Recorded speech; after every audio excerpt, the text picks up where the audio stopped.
வணக்கம், welcome to வரைகலை. நான் Sukumar Swaminathan, graphic designer, video editor and trainer. இந்த சேனலில் தொடர்ந்து graphic design and video editing tutorials நிறையா பார்த்துட்டு இருக்கோம். நான் ஒரு 15 இயர்ஸாக இந்த ஃபீல்டில் இருக்கேன்.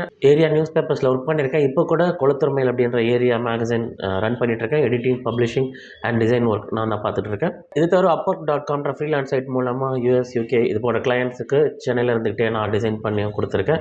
இது தவிர Photoshop, Premiere Pro, InDesign, Illustrator இது போன்ற அப்ளிகேஷன்ஸில் 1-to-1 கோச்சிங்கும் ஆன்லைன் மூலமாக வழங்கிட்டு இருக்கேன். உங்களுக்கு தேவைப்பட்டால் நீங்கள் என்ன தொடர்பு கொள்ளலாம். ஸோ இந்த சீரீஸ் 30 நாட்களில் ஃபோட்டோஷாப் கற்றுக்கொள்ளலாம். 30 டேஸில் ஒரு நாளைக்கும் ஒரு வீடியோவில் நம்ம ஃபோட்டோஷாப்பை ஸ்டெப் பை ஸ்டெப் அணுக போகிறோம். ஸோ இந்த சீரீஸில் சொல்லக்கூடிய விஷயங்களை நீங்கள் ஸ்டெப் பை ஸ்டெப் ஃபாலோ பண்ணிவிட்டு ப்ராக்டிஸ் பண்ணிட்டே வந்தீங்கன்னா நிச்சயமாக 30 வீடியோஸ் முடிவில் நீங்கள் ஃபோட்டோஷாப்பை எளிமையாக உபயோகப்படுத்த முடியும்.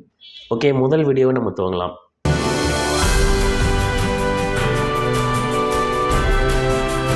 ஸோ ஃபோட்டோஷாப் நான் ஆன் பண்ணியிருக்கேன். நம்ம இதோட இன்டர்ஃபேஸ், ஒர்க் ஸ்பேஸ் பற்றி பேசிக்காக பார்ப்போம். இங்கே வந்து பார்த்தீங்கன்னா கிரியேட் நியூ, ஓப்பன் அப்படின்னு இருக்கும். நீங்கள் இதுலேயும் கொடுக்கலாம், இல்லை நம்ம டைரெக்டாக ஃபைல் நியூலேயும் நம்ம கொடுக்கலாம். ஸோ கிரியேட் நியூ கொடுக்கும்போது நமக்கு என்ன தேவைக்காக நம்ம டாக்குமெண்ட் டிசைன் பண்ணுறோம், என்ன டிமென்ஷன்ஸில் அதை நம்ம பண்ணுறோன்றது நமக்கு தெரிஞ்சிருக்கும். ஸோ உதாரணத்துக்கு இப்போ நீங்கள் ஒரு A4 பிரிண்ட் அவுட் பண்ண போகிறீங்க அப்படின்னா இங்கே பிரிண்ட் அப்படின்ற டேபில் இங்கே வியூ ஆல் ப்ரீசஸ் கொடுத்தோம்னா இங்கே A4 இருக்குது. அதிலே பார்த்திங்கன்னா ஃபேமஸான பாப்புலரான பிரிண்ட் டெம்ப்ளேட்ஸ் எல்லாமே இருக்கும். ஸோ A4, A3 நம்ம இருக்கும். இப்போ A4 அப்படி நம்ம கிளிக் பண்ணுறோன்னா இதோடைய டைமென்ஷன்ஸ் இங்கே வரதை நம்ம பார்க்கலாம். Width 210 mm by height 297 mm அப்படின்னு இருக்கும். ஸோ நீங்கள் A3 பண்ணணும்னா அது ஆட்டோமேட்டிக்காக அந்த டைமென்ஷனுக்கு மாறிக்கும். ஸோ இது எதுவுமே ஃபாலோ பண்ணாமல் உங்களுக்கு தனிப்பட்ட சைஸ் இருக்குது அப்படின்னா நீங்கள் டேரெக்டாக இங்கே செலக்ட் பண்ணிவிட்டு நீங்கள் கீன் பண்ணலாம். ஸோ கொடுத்துட்டோம் நம்ம க்ரியேட் கொடுக்கலாம். ஸோ இப்போ பிரிண்ட்டுக்குன்னு மட்டும் இல்லாமல் பாப்புலரான ஃபோட்டோ டெம்ப்ளேட்ஸ், அடுத்து art and illustration templates, web, mobile இந்த மாதிரி எல்லாத்துக்குமே இருக்கும். ஸோ இப்போ நம்ம ப்ராக்டிஸ் பண்ணுறதுக்கு நான் ஒரு 1920 by 1080 பிக்சல் இருக்க ஒரு டாக்குமெண்ட் நான் செலக்ட் பண்ணுறேன்.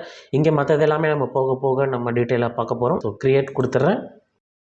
இப்போ பார்த்திங்கன்னா நம்ம கொடுத்த டிமென்ஷன்ஸில் விட்த் என்னவோ ஹைட் என்னவோ அதிலே நமக்கு டாக்குமெண்ட் க்ரியேட் ஆகிருக்கும்.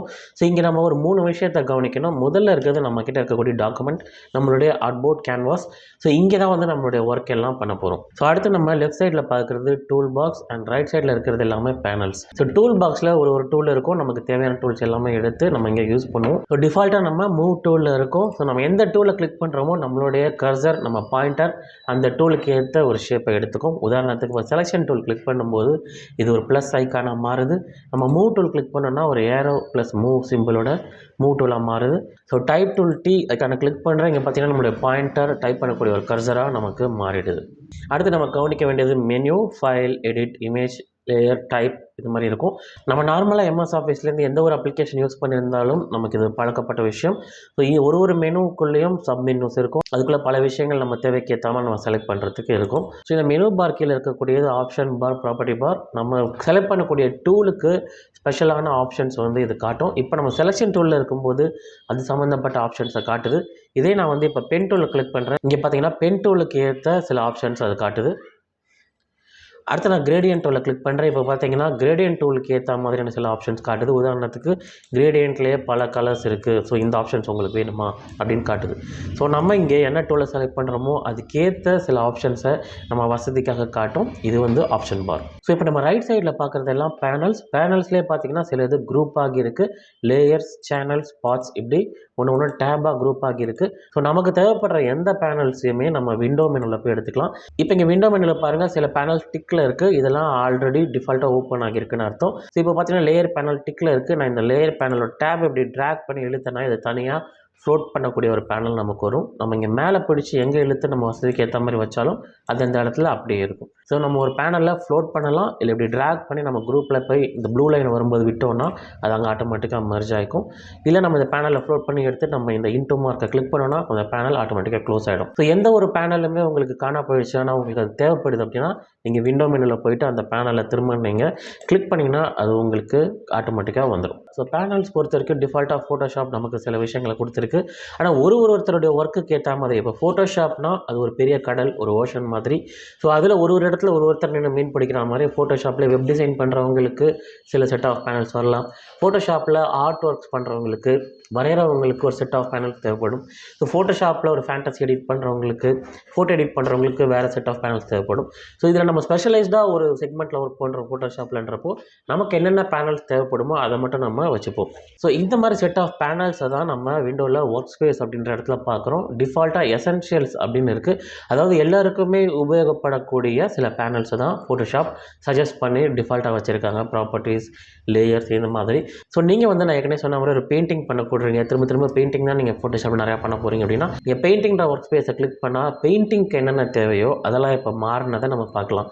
உதாரணத்துக்கு ஸ்வாட்சஸ், இங்கே பாருங்கள் ப்ரஷஸ், இந்த மாதிரியான விஷயங்கள் மட்டுமே வந்திருக்கு.